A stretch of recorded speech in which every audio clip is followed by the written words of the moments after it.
Hello student, good morning. How are you? चलिए, आप लोग ठीक होंगे, मुझे आशा है। आज हम लोग क्लास 10th का पार्ट 3 देखेंगे। इसके पहले हम 2 पार्ट पढ़ाए हैं, फर्स्ट और सेकेंड। पहला लेसन रसायन विज्ञान का, पार्ट 3 देखेंगे, जिनमें कुछ रासायनिक अभिक्रियाओं के प्रकार के बारे में अध्ययन करेंगे। जैसे इसमें लिखेंगे, पहला लिखेंगे ऊष्माक्षेपी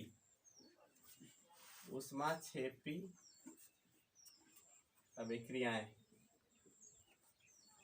ऊष्माक्षेपी अभिक्रियाएं इंग्लिश में कहते हैं एक्सोथर्मिक रिएक्शन। एक्सोथर्मिक रिएक्शंस, ऊष्माक्षेपी अभिक्रियाएं। जैसा कि इसके हेडिंग से पता चल रहा है, ऊष्मा मतलब ऊर्जा, या ऊष्मा क्षेपी मतलब होता है, क्षेपण मतलब होता है त्यागना। तो ऐसी अभिक्रियाएं जिसमें अभिक्रिया के फलस्वरूप ऊष्मा बाहर निकलती है, उन्हें कहते हैं ऊष्माक्षेपी अभिक्रियाएं। वे अभिक्रियाएं जिसमें अभिक्रिया के दौरान ऊष्मा बाहर निकलती है, उन्हें कहते हैं ऊष्माक्षेपी अभिक्रियाएं। नोट करेंगे, ऐसी अभिक्रियाएं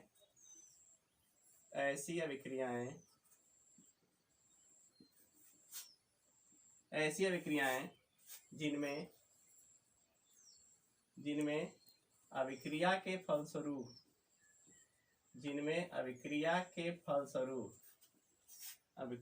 फलस्वरूप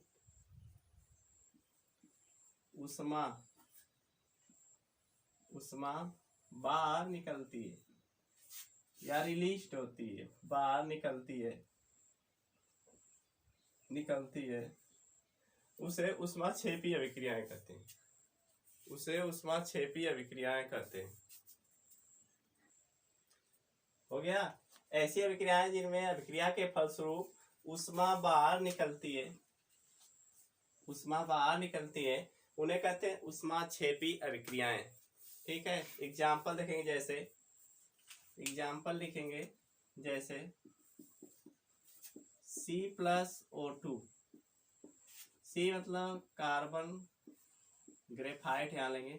जब ग्रेफाइट को ऑक्सीजन की उपस्थिति में गर्म करते हैं तो इसमें से ऊष्मा निकलती है, कार्बन डाइऑक्साइड गैस बनती है, और प्लस इसमें ऊष्मा निकलती है 94 किलो कैलोरी ऊष्मा। इसमें कितना कैलोरी ऊष्मा? 94 किलो कैलोरी ऊष्मा बाहर निकलती है। ठीक है, तो क्या देख रहे हैं कि जब ग्रेफाइट को ऑक्सीजन की उपस्थिति में बर्न किया जाता है तो CO2 गैस बनती है, तथा उसमें कुछ मात्रा में ऊष्मा बाहर निकल रही है। तो उस ऊष्मा का मान होता है 94.0 किलो कैलोरी। ठीक है, अलग अलग अभिक्रियाओं में अलग अलग ऊष्मा की मात्रा बाहर निकलेगी। अगर बच्चों आप लोगों को पेपर में ऊष्मा का मान नहीं याद है तो आप लोग यहाँ प्लस ऊष्मा करके लिख सकते हैं, गलत नहीं होगा। या प्लस डेल्टा एच करके लिख सकते हैं, कुछ भी लिख सकते हैं। प्लस डेल्टा एच लिख दीजिए, या प्लस यक्स करके लिख दीजिए, प्लस यक्स किलो कैलोरी। ठीक है, कुछ भी लिख सकते हैं, गलत नहीं होगा। ऊष्मा का मान हमेशा तीर के दाएं तरफ या प्रोडक्ट के साथ प्लस करके लिखा जाता है। यहाँ नोट करेंगे, ऊष्मा का मान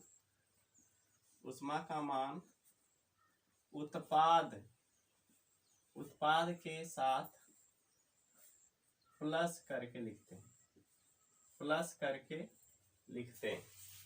ठीक है, बहुत सारी अभिक्रियाएं हैं। जैसे श्वसन की अभिक्रिया आप लोग जानते होंगे, देख लीजिए। C6H12O6 plus 6O2। श्वसन का समीकरण है ग्लूकोज का ऑक्सीजन की उपस्थिति में जब ऑक्सीकरण होता है तो इसके फलस्वरूप अधिक कार्बन डाइऑक्साइड, जल तथा अत्यधिक मात्रा में ऊर्जा बनती है। देखेंगे, 6CO2 plus 6H2O plus 673 kilo calorie ऊर्जा बनती है। यहाँ पे देख रहे हैं ना। तो ऐसी जितनी भी अभिक्रियाएं होंगी उन्हें क्या कहते हैं? ऊष्माक्षेपी अभिक्रियाएं कहते हैं। यानी जिन अभिक्रियाओं में अभिक्रिया के फलस्वरूप ऊर्जा बाहर निकलती है या उष्मा बाहर निकलती है, उसे क्या कहते हैं? ऊष्माक्षेपीय विक्रियाएं कहते हैं। और उष्मा को हमेशा बताए हैं प्रोडक्ट के साथ प्लस करके लिखा जा सकता है, लिखते हैं। ठीक है, अगर उष्मा का मान नहीं पता है, अगर उष्मा का मान नहीं पता है तो यहाँ पे बताया प्लस डेल्टा एच करके लिख सकते हैं। इससे प्लस डेल्टा एच क्या बताएगा कि उष्मा बाहर निकल रही। अब कितना उष्मा बाहर निकल रही है, अगर आपको एग्जैक्ट मान नहीं पता है तो आप प्लस डेल्टा एच करके लिख दीजिए, सब समीकरण सही रहेगा। ठीक है, आगे चलते हैं दूसरी अभिक्रिया। अगली अभिक्रिया है हमारी, ये हो गया ऊष्माक्षेपीय अभिक्रिया। अब अगली अभिक्रिया देखेंगे ऊष्माशोषी अभिक्रिया। अगली अभिक्रिया क्या होगी? ऊष्माशोषी अभिक्रियाएं।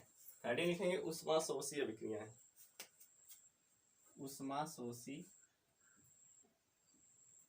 ऊष्माशोषी अभिक्रियाएं,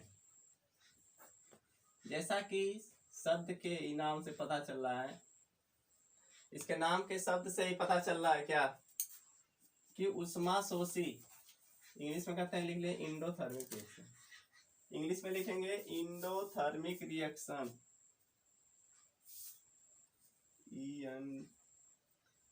ENDOTHERMIC, इंडोथर्मिक रिएक्शन,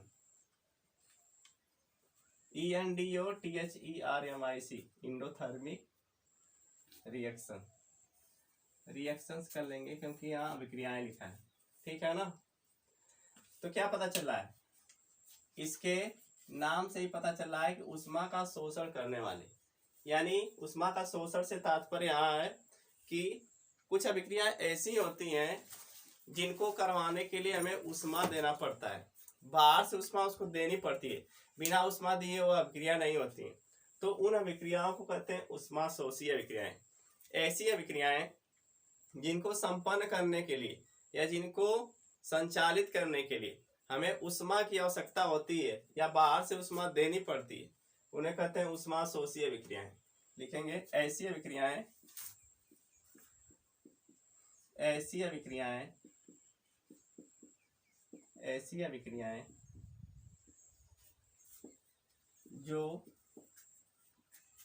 जो उष्मा का अवशोषण करती हैं। ऐसी अभिक्रियाएं जो उष्मा का अवशोषण करती हैं, अवशोषण करती हैं, या जिनमें उष्मा खर्च होती है, या जिनमें उष्मा खर्च होती है, उन्हें ऊष्माशोषी अभिक्रियाएं कहते हैं, उन्हें ऊष्माशोषी अभिक्रियाएं कहते हैं। ठीक है,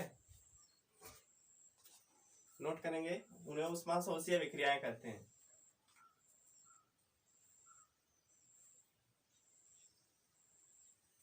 जैसे एग्जाम्पल देखेंगे इसमें, जब नाइट्रोजन को ऑक्सीजन के साथ मिलाया जाता है, जब नाइट्रोजन को ऑक्सीजन के साथ मिलाया जाता है या उच्च ताप पर गर्म किया जाता है तो नाइट्रिक ऑक्साइड बनता है। गर्म किया जाता है तो नाइट्रिक ऑक्साइड बनता है, और इसमें उष्मा खर्च होती है, इसलिए इसको माइनस साइन से -45 किलो कैलोरी उष्मा खर्च होती है। इसमें ये माइनस चिन्ह बता रहा है, -45 किलो कैलोरी उष्मा खर्च होती है, और ये माइनस बता रहा है कि उष्मा दी गई है। ठीक है, ये माइनस साइन क्या बता रहा है कि उष्मा, इस अभिक्रिया में उष्मा दी गई है, क्योंकि बीजगणित के नियम के अनुसार हम लोग देखेंगे तो इसको 45 को इधर लाएंगे तो ये हो जाएगा N2 + O2, ये -45 उधर से इधर हो जाएगा 45 + 45 = 2NO। तो ये क्या देख रहे हैं कि नाइट्रोजन और ऑक्सीजन को मिलाने के लिए 45 किलो कैलोरी उष्मा हमको देना पड़ रहा है। ठीक है, तब जाके ये अभिक्रिया होती है, और ये दोनों मिलके बनते हैं नाइट्रिक ऑक्साइड। नोट कर लेंगे इसका नाम, नाइट्रिक ऑक्साइड। इस प्रकार की जितनी भी अभिक्रियाएं होंगी, इस प्रकार की जितनी भी अभिक्रियाएं होंगी जिनमें इधर माइनस का साइन लगा के लिखा रहेगा कुछ, तो समझ जाएंगे क्या कि इसमें से इन अभिक्रियाओं में उष्मा को देना पड़ा है या उष्मा खर्च हुई है। यहाँ पे अगर माइनस चिन्ह ये वैल्यू नहीं याद है, बता रहे हैं बार बार, अगर वैल्यू नहीं याद है परीक्षा में तो यहाँ minus delta H kilo calorie करके लिख दीजिएगा, हम सही हो जाएगा। Minus delta H kilo calorie करके लिख देंगे, सही हो जाएगा। क्यों? एग्जामिनर समझ जाएगा कि इस अभिक्रिया में उष्मा क्या है, खर्च हुई होगी। अगला एग्जाम्पल देखेंगे।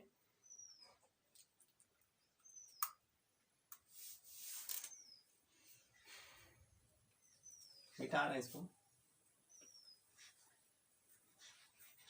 अगला एग्जाम्पल है, जब कार्बन को गंधक के साथ गर्म करते हैं, जब कार्बन को गंधक के साथ गर्म करते हैं, कार्बन को गंधक यानी सल्फर के साथ गर्म करते हैं तो कार्बन डाइसल्फाइड बनता है, कार्बन डाइसल्फाइड बनता है और इसमें 20,000 किलो कैलोरी इसमें खर्च होती है। कितना? 20,000 किलो कैलोरी उसमें खर्च होती है। नोट करेंगे, इधर दिखाई नहीं दे रहा हूँ, यहाँ 20,000 किलो कैलोरी उसमें खर्च होती है। किसको बनाने में? जब कार्बन को गंधक के साथ गर्म किया जाता है तो 20,000 किलो कैलोरी उसमें खर्च होती है। यहाँ CH2 लिखा है, कार्बन डाइसल्फाइड कहते हैं। समीकरण बैलेंस नहीं है, इसको बैलेंस करेंगे। इधर 2 S है, इधर 1 S है, तो यहाँ 2 से मल्टीप्लाई कर देंगे, समीकरण बैलेंस हो जाएगा। इसका नाम है कार्बन डाइसल्फाइड, कार्बन डाइसल्फाइड। ये सल्फर है, सल्फर को बच्चों गंधक भी कहते हैं, सल्फर को गंधक भी कहते हैं। ये है कार्बन। ये नोट कर लेंगे उदाहरण, ये सब ऊष्माशोषी अभिक्रियाओं के उदाहरण है, नोट कर लेंगे आप लोग।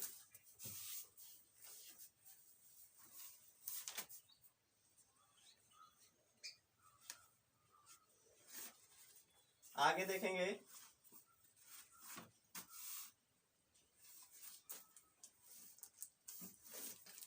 आगे लिखेंगे ऑक्सीकरण तथा अपचयन अभिक्रिया। इसको हम इरेज कर दें। अगली अभिक्रिया है ऑक्सीकरण तथा अपचयन की अभिक्रिया। ऑक्सीकरण तथा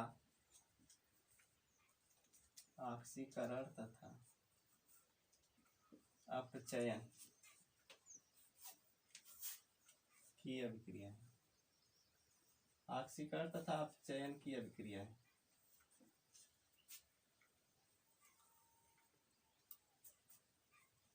oxidation and reduction reaction, English में लिखेंगे oxidation and reduction, oxidation and reduction reaction. ऑक्सीकरण और अपचयन की अभिक्रिया, ऑक्सीडेशन एंड रिडक्शन रिएक्शन, और इसको दोनों को रिडॉक्स अभिक्रिया भी कहते हैं। दोनों को संयुक्त नाम है रिडॉक्स अभिक्रिया, रिडॉक्स अभिक्रिया। इंग्लिश में कहेंगे REDOX, रिडॉक्स अभिक्रिया। देखिए रिडॉक्स शब्द दो शब्दों से मिलकर बना है।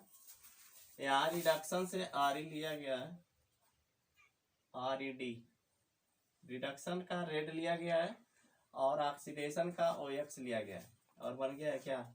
रिडॉक्स। यानी ऐसी अभिक्रियाएं जिसमें ऑक्सीकरण तथा अपचयन की प्रक्रिया दोनों साथ साथ होती हैं, उन्हें कहते हैं ऑक्सीकरण अपचयन अभिक्रियाएं। या जब किसी अभिक्रिया में ऑक्सीकरण तथा अपचयन की प्रक्रियाएं दोनों एक साथ घटित होती हैं तो उन्हें कहते हैं ऑक्सीकरण तथा अपचयन की अभिक्रियाएं या रिडॉक्स अभिक्रियाएं। लिखेंगे, जब किसी अभिक्रिया में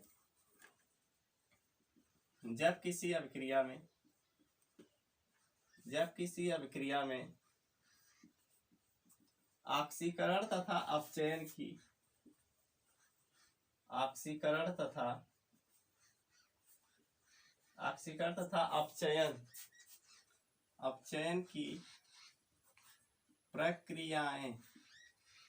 प्रक्रियाएं एक साथ घटित होती हैं या एक ही समय में एक साथ घटित होती हैं, प्रक्रियाएं एक साथ घटित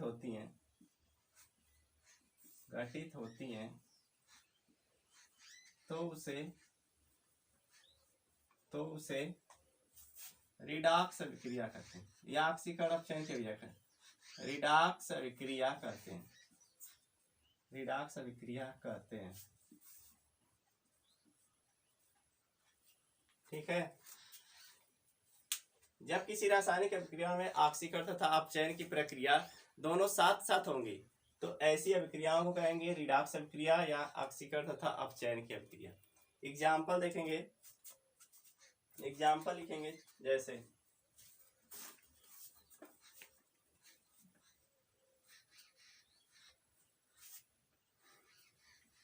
एग्जाम्पल लिखिए, जैसे Zn plus CuSO4, Zn plus CuSO4 क्या बनेगा, यहाँ बनेगा जिंक ZnSO4 प्लस Cu। लिखेंगे reaction Zn plus CuSO4, zinc plus copper sulphate, zinc और कॉपर सल्फेट, कॉपर सल्फेट मिल के आपस में बनते हैं zinc sulphate, zinc sulphate plus copper अलग हो जाता है यहाँ से। ठीक है, इस अभिक्रिया में देखेंगे क्या, इस अभिक्रिया में जिंक का ऑक्सीकरण तथा कॉपर का अपचयन हो रहा है। जिंक का क्या हो रहा है, ऑक्सीकरण हो रहा है, और कॉपर का अपचयन हो रहा है। देखेंगे इस अभिक्रिया में, इस अभिक्रिया में, इस अभिक्रिया में जिंक का ऑक्सीकरण, ऑक्सीकरण तथा कॉपर का अपचयन होता है, अपचयन हो रहा है, हो रहा है। क्यों हो रहा है, जैसे यहाँ कॉपर है, कॉपर को यहाँ तोड़ेंगे तो Cu डबल प्लस में और SO4 माइनस में टूटेगा इस तरह। ठीक है, तो जिंक पे पॉजिटिव होता है तो यहाँ से यह जिंक सल्फेट बना लेगा। यह कॉपर आयन है, 2 आयन है, तो यहाँ देख रहे हैं कॉपर क्या है, यहाँ पे कोई आयन नहीं, शून्य आयन है। ठीक है, तो यहाँ कॉपर में इलेक्ट्रॉन क्या हो रहे हैं, बढ़ जा रहे हैं। यहाँ कॉपर में इलेक्ट्रॉन बढ़ जा रहे हैं, तो जब किसी तत्व में इलेक्ट्रॉन जब कोई तत्व इलेक्ट्रॉन ग्रहण करता है तो उसका अपचयन होता है। ठीक है, और जब कोई तत्व इलेक्ट्रॉन त्याग देता है तो उसका क्या होता है, जब इलेक्ट्रॉन त्याग देता है तो उसका ऑक्सीकरण होता है। जैसे जिंक है, जिंक अगर 2 इलेक्ट्रॉन त्याग देगा, जिंक प्लस प्लस, ये 2 इलेक्ट्रॉन त्याग दिया तो इसका क्या हो गया, ये हो गया ऑक्सीकरण। जब कोई परमाणु एक या एक से अधिक इलेक्ट्रॉन त्याग देता है तो उसका क्या हो जाता है, ऑक्सीकरण हो जाता है। ठीक है, वो ऑक्सीकृत हो जाता है। और जब कोई परमाणु इलेक्ट्रॉन ग्रहण कर लेता है, जैसे यहाँ पे Cu प्लस प्लस था तो वहां Cu कैसे बन गया होगा, जो ये 2 इलेक्ट्रॉन त्यागा होगा जिंक, यहाँ जिंक जो 2 इलेक्ट्रॉन त्यागा होगा तो एक कॉपर परमाणु जो है, कॉपर जो प्लस प्लस में चेंज हुआ था, ये 2 इलेक्ट्रॉन ग्रहण कर ले रहा है। 2 इलेक्ट्रॉन ग्रहण करके यह कॉपर में बदल जा रहा है, कॉपर में। ठीक है, यहाँ पे प्लस था, प्लस प्लस 2 था, और जिंक का जो 2 इलेक्ट्रॉन निकला था वो 2 इलेक्ट्रॉन यह ग्रहण करके कॉपर नॉर्मल अवस्था में आ जाएगा। ठीक है, इस पे से पॉजिटिव चार्ज हट जाएगा क्योंकि 2 इलेक्ट्रॉन 2 पॉजिटिव चार्ज को संतुलित कर देंगे, इसलिए कॉपर का क्या हो रहा है, अपचयन हो रहा है। अभी ऑक्सीकरण और अपचयन की परिभाषा लिखवा देंगे। जब कोई परमाणु इलेक्ट्रॉन त्यागता है तो उसे वह प्रक्रिया ऑक्सीकरण कहलाती है, और जब कोई इलेक्ट्रॉन ग्रहण करता है तो वह प्रक्रिया अपचयन कहलाती है। यह ऑक्सीकरण और अपचयन का उदाहरण है, इसको नोट कर लेंगे। नोट हो गया होगा, मुझे आशा मिटा दो। खड़े लिखेंगे ऑक्सीकरण,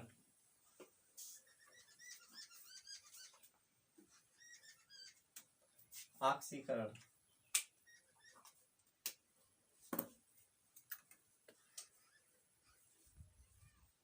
ऑक्सीकरण इंग्लिश में कहते हैं ऑक्सीडेशन, ऑक्सीडेशन। देखिए ऑक्सीकरण और अपचयन की 2 परिभाषाएं दी गई, 2 विचारधाराएं दी गई, 2 विचारधाराएं दी गई। पुरानी अवधारणा के अनुसार लिखेंगे, पुरानी अवधारणा या पुरानी विचारधारा के अनुसार जब किसी तत्व से या जब किसी परमाणु से ऑक्सीजन तथा अन्य ऋण विद्युतीय तत्व का संयोग होता है अथवा हाइड्रोजन और धन विद्युतीय तत्व पृथक होता है तो उसे ऑक्सीकरण कहते हैं। जब किसी परमाणु से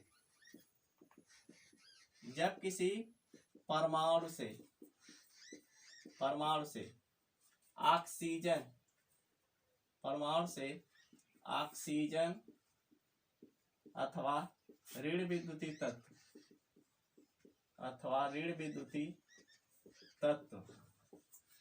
विद्युतीय तत्व का संयोग होता है, ऋण विद्युतीय तत्व का संयोग होता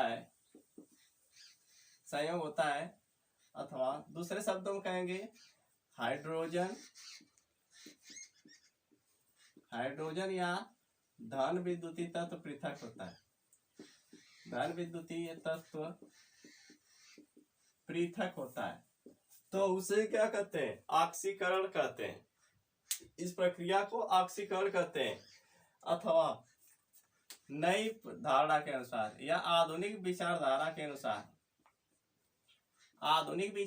के अनुसार जब किसी परमाणु या तत्व से आयन इलेक्ट्रॉन अलग हो जाते हैं, ठीक है, जब किसी परमाणु से इलेक्ट्रॉन अलग हो जाते हैं यानी इलेक्ट्रॉन निकल जाते हैं तो उसे ऑक्सीकरण कहते हैं।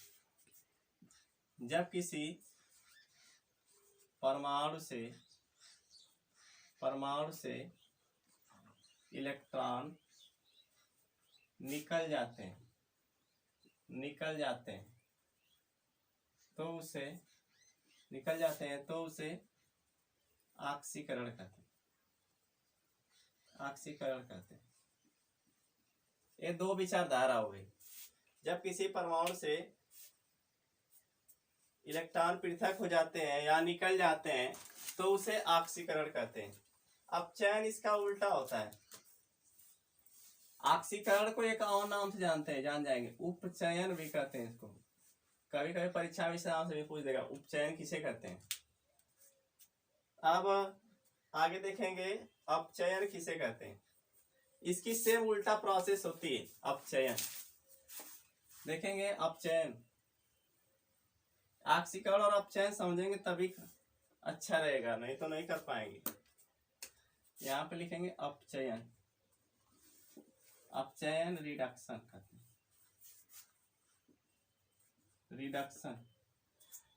रिडक्शन पुरानी अवधारणा के अनुसार बताया ना भी, ये ऑक्सीडेशन का उल्टा होगा। यानी जब किसी परमाणु से हाइड्रोजन तथा धन विद्युतीय तत्व जुड़ जाते हैं, जब किसी परमाणु से हाइड्रोजन या धन विद्युतीय तत्व जुड़ जाते हैं अथवा ऑक्सीजन एवं अन्य ऋण विद्युतीय तत्व पृथक हो जाता, अथवा ऑक्सीजन तथा अन्य ऋण विद्युतीय तत्व, ऑक्सीजन अथवा अन्य ऋण विद्युतीय तत्व अलग हो जाते हैं तो उसे अपचयन कहते हैं। ये पुरानी अवधारणा है कि जब किसी परमाणु से हाइड्रोजन या कोई धन विद्युतीय तत्व जुड़ जाए अथवा ऑक्सीजन तथा अन्य ऋण विद्युतीय तत्व अलग हो जाए तो उसे क्या कहते हैं? अपचयन कहते हैं। और नई धारणा के अनुसार देखेंगे या आधुनिक विचारधारा के अनुसार कहेंगे, आधुनिक विचारधारा के अनुसार जब कोई परमाणु अणु या आयन, जब कोई परमाणु अणु या आयन, कुछ भी बोल सकते हैं, जब कोई परमाणु अणु या आयन, कुछ भी बोलिए, जब कोई परमाणु अणु या आयन इलेक्ट्रॉनों को ग्रहण करता है, इलेक्ट्रॉनों को ग्रहण करता है तो उस प्रक्रिया को कहते हैं अपचयन। ग्रहण करता है तो उसे अपचयन कहते हैं, अपचयन कहते हैं। ठीक है, इसको नोट कर लेंगे।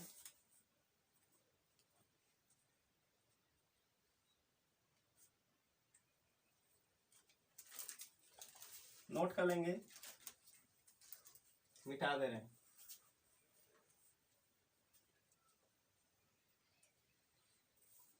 जैसे एग्जांपल देखेंगे ऑक्सीकरण का एग्जांपल, ऑक्सीडेशन, ऑक्सीकरण का एग्जांपल देखेंगे। जैसे C+O2 बनता है CO2, ठीक है, यानी कार्बन से ऑक्सीजन जुड़ रही है, इसका लिए इसलिए क्या हो रहा है, ऑक्सीकरण हो रहा है।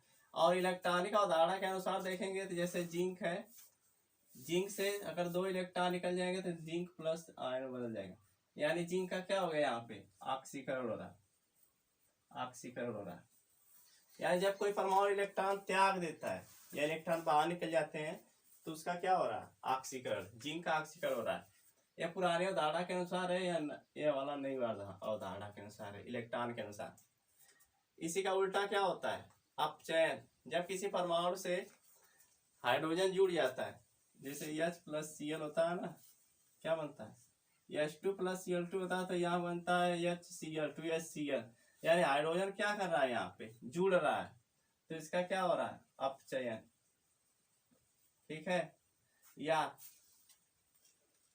इलेक्ट्रॉनिक धारणा के अनुसार देखेंगे तो जैसे सोडियम आयन है, इसमें 1 इलेक्ट्रॉन जोड़ देंगे तो क्या बन जाएगा, सोडियम परमाणु बन जाएगा। यह इलेक्ट्रॉनिक धारणा के अनुसार है, यानी नई अवधारणा के अनुसार है कि जब किसी परमाणु में इलेक्ट्रॉन जुड़ जाता है या आयन में इलेक्ट्रॉन जुड़ जाता है तो उसे क्या कहते हैं, अपचयन, उस प्रक्रिया को कहते हैं अपचयन, ठीक है। अगली हेडिंग देखते हैं, ऑक्सीकारक तथा अपचायक, ऑक्सीडाइजिंग एंड रिड्यूसिंग एजेंट। ऑक्सीकारक किसे कहेंगे, ऑक्सीकारक वे पदार्थ जो दूसरे पदार्थों का ऑक्सीकरण करते हैं, उन्हें क्या कहते हैं, ऑक्सीकारक कहते हैं। वे पदार्थ लिखेंगे, वे पदार्थ जो दूसरे पदार्थों का, वे पदार्थ जो दूसरे पदार्थों का, जो दूसरे पदार्थों का ऑक्सीकरण करते हैं, जो दूसरे पदार्थों का ऑक्सीकरण करते हैं उन्हें ऑक्सीकारक कहते हैं, ऑक्सीकरण करते हैं उन्हें ऑक्सीकारक कहते हैं। जैसे लिखेंगे एग्जांपल, 2KBr+Cl2 बनेगा 2KCl+Br2। एग्जांपल नोट करेंगे, 2KBr+Cl2 goes to 2KCl+Br2। यहाँ पे क्या देख रहे हैं, यहाँ पे लिखेंगे, यहाँ Cl2 एक ऑक्सीकारक है, एक ऑक्सीकारक है, ऑक्सीकारक है, क्योंकि Cl2 के Cl के कारण ही यहाँ से Br क्या हो रहा है, विस्थापित हो जाएगा, ठीक है, इसलिए इसको क्या कहेंगे, ऑक्सीकारक है। जो दूसरे पदार्थों का अपचयन करते हैं उन्हें भी ऑक्सीकारक करते हैं, ठीक है, ऑक्सीकरण करते हैं।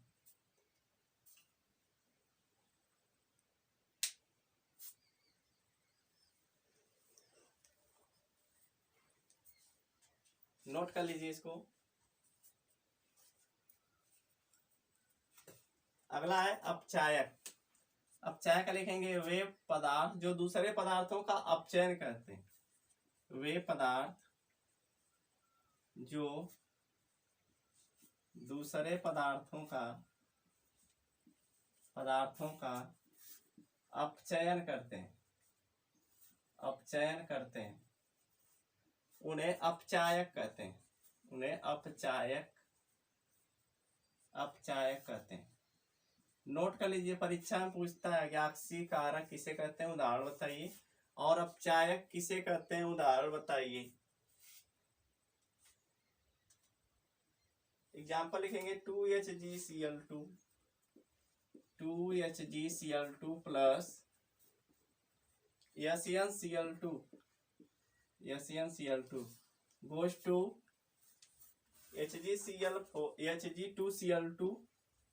Hg2Cl2 plus SnCl2। देखेंगे अब क्रिया बैलेंस है कि नहीं, मिलाइए उसको, देखिए बैलेंस है कि नहीं। 2 2 4 2 6 2 2 4, यहाँ SnCl4 होगा, सॉरी। ठीक है, यहाँ लिखेंगे नीचे, यहाँ SnCl2 एक अपचायक है, यहाँ SnCl2 एक अपचायक है, अपचायक है। ठीक है,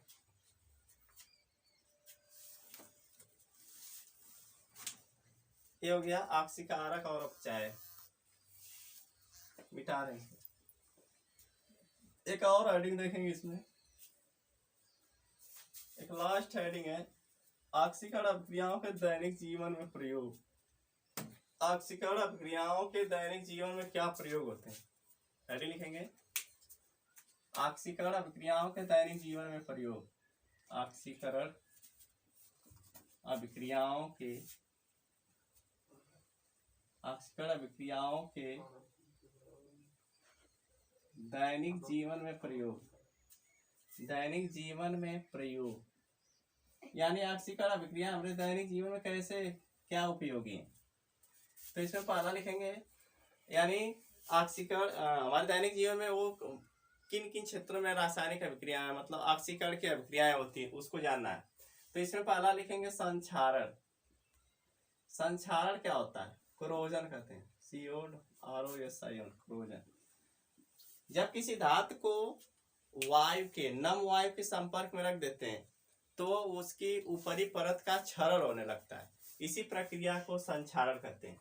जब किसी वायु को, जब किसी धातु को नम वायु के संपर्क में रख देते हैं तो उसको उसके ऊपरी परत का क्षरण होने लगता है, नष्ट होने लगती है उसकी ऊपरी परत, उसी को क्या कहते हैं, संक्षारण कहते हैं।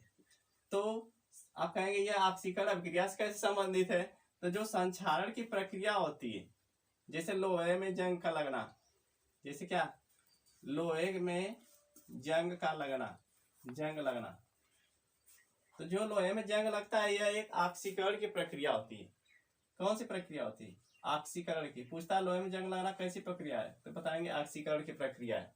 कैसे, क्योंकि जो लोहा है, आयरन है, वह वायुमंडल में जो नमी है उससे क्रिया करके आयरन ऑक्साइड बना लेता है, यानी Fe2O3 इंटू X2 उसको कहते हैं। लोहा वायुमंडल में उपस्थित नमी से क्रिया करके आयरन ऑक्साइड या फेरिक ऑक्साइड बना लेता है, जिसे जंग कहते हैं। इसी क्या कहते हैं, जंग। ये जंग का सूत्र लिख लीजिए, Fe2O3 इंटू X2। और इसी की परत भूरे भूरे रंग की परत लोहे के ऊपर दिखाई देती है। तो क्या हो गया, ऑक्सीकरण का महत्व हुआ दैनिक जीवन में। अगला देखेंगे विकृत गंधिता। विकृत गंधिता,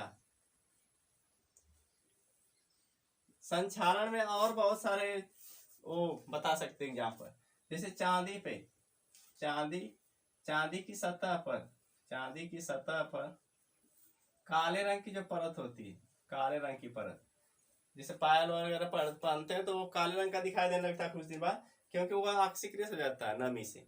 ठीक है, या तांबे की सतह पर भी परत चढ़ जाती है, नीले नीले कलर की, हरे हरे कलर की, तांबे की सतह का धूमिल होना, तांबे की सतह का धूमिल होना।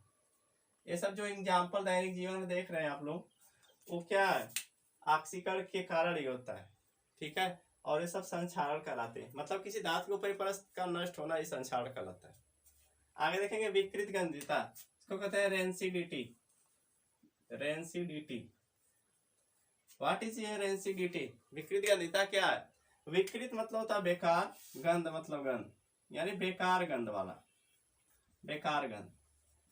जब किसी तेल या वसा युक्त खाद्य सामग्री से बेकार प्रकार की गंध निकलने लगती है, जब किसी तेल या वसा युक्त खाद्य सामग्री से बेकार प्रकार की गंध निकलने लगती है तो उसी को क्या कहते हैं, विकृत गंधिता कहते हैं। यह होता क्यों है, जब हम लोग किसी तेल या वसा से बनी खाद्य सामग्री को, जैसे पापड़ हुआ, बिस्किट वो हुआ, नमकीन हुआ, कुरकुरे हुआ, ये सब चीजों को जब हम खुला छोड़ देते हैं तो क्या होता है, वो खराब हो जाता है। कुछ दिन बाद उसमें बेकार प्रकार की गंध आने लगती है। नमकीन वगैरह छोड़ दीजिए, वो महरा जाएगा, खाने लायक नहीं रहेगा।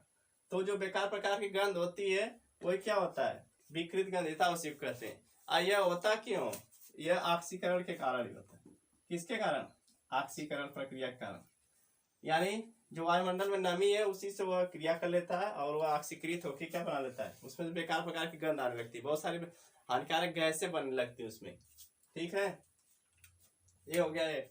अब विकृत गंधिता से बचने के लिए क्या करते हैं? विकृत गंधिता से बचने के लिए हम जैसे नमकीन हुआ, बिस्किट हुआ, पापड़ हुआ या कुरकुरे हुआ, उसकी पैकेटों में हम लोग ऑक्सीजन को हटा के वहां से उसमें नाइट्रोजन गैस भर देते हैं। नोट कर लीजिए, कुरकुरे की पैकेट जो फूली रहती है, या नमकीन की या हल्दीराम भुजिया की जो पैकेट फूली रहती है, उसमें नाइट्रोजन गैस होता है और यह गैस उसको नम नहीं होने देती है, उसको मेहराने नहीं देती, जैसे मेहराने वाली भाषा बोलते हैं आप लोग देहातों में, तो उसको नम नहीं या उसको मेहराने नहीं देती, उसको खराब होने से बचाती है, पापड़ या नमकीन वगैरह। और इससे बचने के लिए जो हमारी खाद्य सामग्री है उसको ढक के रखें, उसको बंद पैकेटों में रखें तथा उसको सूर्य के प्रकाश में न आने दें। ठीक है, ये चैप्टर आप लोगों का यहीं पे कंप्लीट होता है। क्लास 10th का पहला चैप्टर कंप्लीट हो गया। बस total 3 video, part 1, part 2, part 3 देखें आप लोग। अगर कुछ ना समझ में आया हो तो कमेंट करके हमें जरूर बताएं, हम उसको फिर से बताने का प्रयास करेंगे। ठीक है, खुश रहिए, पढ़ते रहिए, अच्छे से तैयारी करिए और वीडियो को ज़्यादा से ज़्यादा शेयर करिए ताकि दूसरे लोगों का भी भला हो सके।